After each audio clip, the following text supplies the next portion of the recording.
lot of big changes happen in the period we call Era 2. How can we understand these changes through our three frames?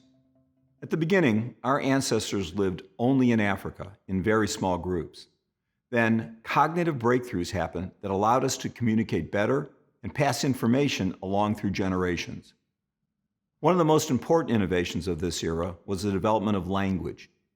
Humans are social animals. We need to cooperate with each other in order to survive and thrive. The development of language allowed us to do this in two ways.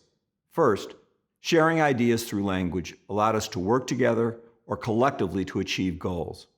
Working collectively meant that we could build our first communities, large, stable bands that could work together for common purposes despite being made up of many individuals.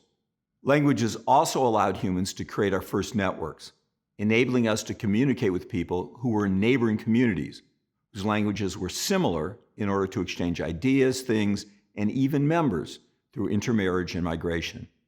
With the tool of language, our ancestors expanded from our original home in Africa throughout most of the world, picking up new skills and technologies along the way, and forming a whole patchwork of little communities and networks by the end of the era. The biggest story was the development of farming. Farming is the domestication and cultivation of plants. This was one of the most important transformations of production and distribution in all of human history. Of course, not everyone became farmers. Those who did made the changes at different times, and sometimes they still also hunted and gathered like their ancestors before them. But even so, farming dramatically changed how all people lived and worked.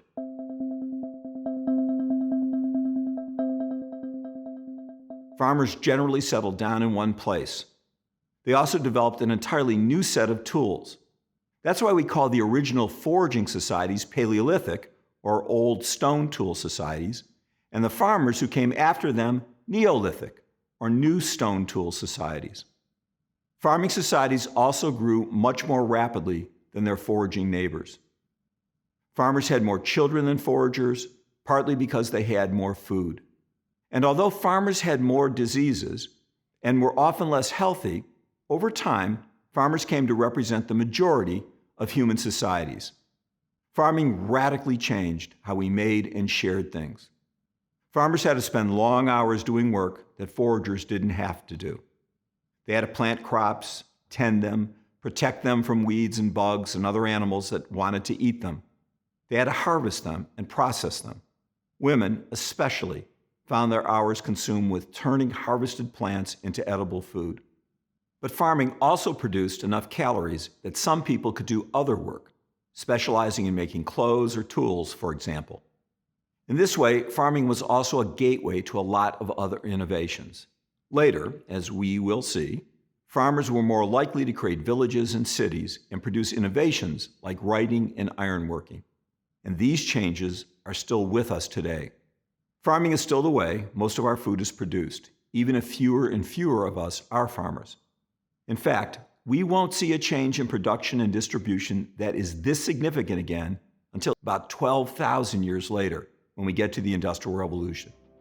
That makes farming one of the most enduring historical transformations of all time, and it began a very, very long time ago.